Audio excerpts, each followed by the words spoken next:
So here we go, attempt number 5. I just nailed it in the last one, but didn't press record, so you get this rambly version instead. I'm trying to do a video about not pursuing perfection, whilst this is the 5th attempt of pursuing the perfect video of this type. So there we go, there's an irony there. So, not pursuing perfection to the modern armourers, well, for the modern armourer. I think, I'm of the opinion that our eyes today are trained unbeknowingly to perceive perfect shape and form far more than perhaps our ancestors were. So I have a cheapish pair of safety specs here, which I'll do a review on because I think they're quite good actually for their price performance. But they're perfectly formed. It's just a pressure fit holding everything together, but it doesn't fall apart. There's no glue, no rivets, nothing. It's just all done under its own pressure and it holds together. The lines are sleek, everything falls in. You know, there's individual pieces there, 3 individual main parts, or 4 if you include that one, and they all flow and move wonderfully with one another. The hinges work exactly right, and if I bought 100 pairs of these, they would all do the same thing and feel the same way. And just about everything we pick up, look at and so on these days is built to that level of perfection, unless it's handmade. And when we start armouring, or when I started armouring certainly, I took into my armouring that mindset. I was pursuing a perfection. I would spend hours and hours and hours, and it wasn't very good either because I'd only just started, planishing, filing and cleaning, getting rid of every scratch mark, lifting it out to like a mirror finish and all this sort of stuff. And I'm not going to get into mirror finishes and things, but I hope this will become clear in a bit. And I was pursuing a perfection I think that my medieval counterparts were not pursuing. Their pursuit, I think, was given and geared more to obviously research and development for the armour of their time, making it better, faster, wider, stronger, that sort of stuff. But also it was its form, function and fluidity. It had to fit the man well, it had to move well with him, it had to not encumber him. You know, it was no good having van braces like drain pipes and all this sort of business. Everything had to move well, and that was what they were pursuing. Wealthy clients might get things polished and so on, but it was a polish to the standards of the day.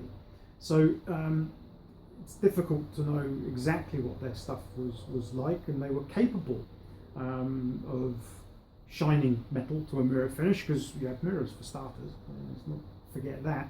But I think recently I saw a closed helm where the reinforcer had been taken off and the underside of the skull here was a high mirror polish, you could see it. But it was kind of a polish between the scratches. So the odd errant hammer blow, if it's not anywhere important, they sometimes get left in. When they're putting creases down greaves, go take a close look at those. They always end up with these little puck marks down the crease sometimes where they've been a bit overzealous cleaning it back, or they haven't perhaps cleaned it back properly, and it's got, instead of having a nice crease like that, it's a bit more like that on one side in a little area. Scallops across back plates. I've seen one which has got, I think it's 5 or 6 scallops on one side and 6 or 7 on the other. They've got an extra scallop shape in there. They just cocked up. Chisel marks everywhere, particularly on Gothic stuff when they start the counter fluting. And you see these chisel marks going into the valley of the crease. And they just smashed them in, even if it meant crunching across the top of another crease somewhere else. But when you'd have seen the man in the ensemble and the equipment, it would have worked well, I hope. It would have worked really well, moved very well, and done everything it needed to do. But that pursuit of this modern perfection in all things didn't exist yet. They weren't capable, well, you know what I'm saying, I don't think they're capable of doing it. It just wasn't the done thing, I don't think. So over time, I began to see this as I tried to train my eyes in what medieval armour looked like, and I learned to try not to pursue that perfection and pursue instead the excellence of the armour. I think a chap that has absolutely nailed this is a gentleman called Albert Collins. You can find him on Instagram. He recently completed a masterpiece armour in his country, which was adjudicated and considered a masterpiece by some of the top flight curators and armourers in the world, and it was quite an undertaking for him. But he absolutely, I think, is the forerunner and understander of this business of how to clean your armour back when is a mistake just left. and all that sort of stuff. You know, an overzealous hammer blow, some chisel marks where you're dressing back a crease or whatever it is. And he produces fantastic armour, some of the best in the world, in my humble opinion. And I'll do a video at some point on armourers I think are worthy of your time. It's not to say they're the only ones, they're just the ones I'm aware of, for different reasons. But I would suggest go take a look at Albert's stuff. He's on Instagram, certainly.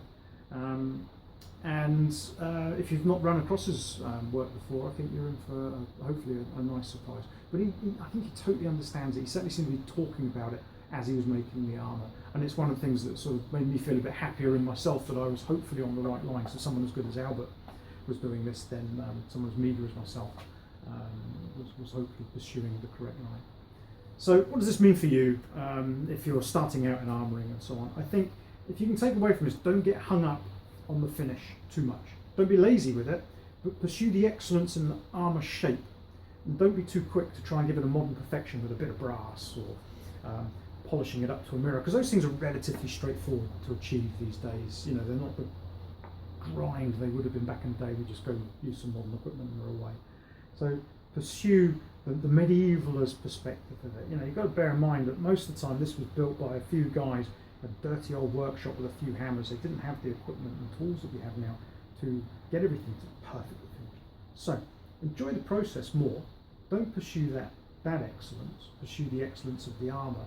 And I think in time, if you're just starting out, you will end up being able to produce stuff that people won't know why, but it will just look like the historical pieces that we're trying to recreate, rather than a really nice modern piece.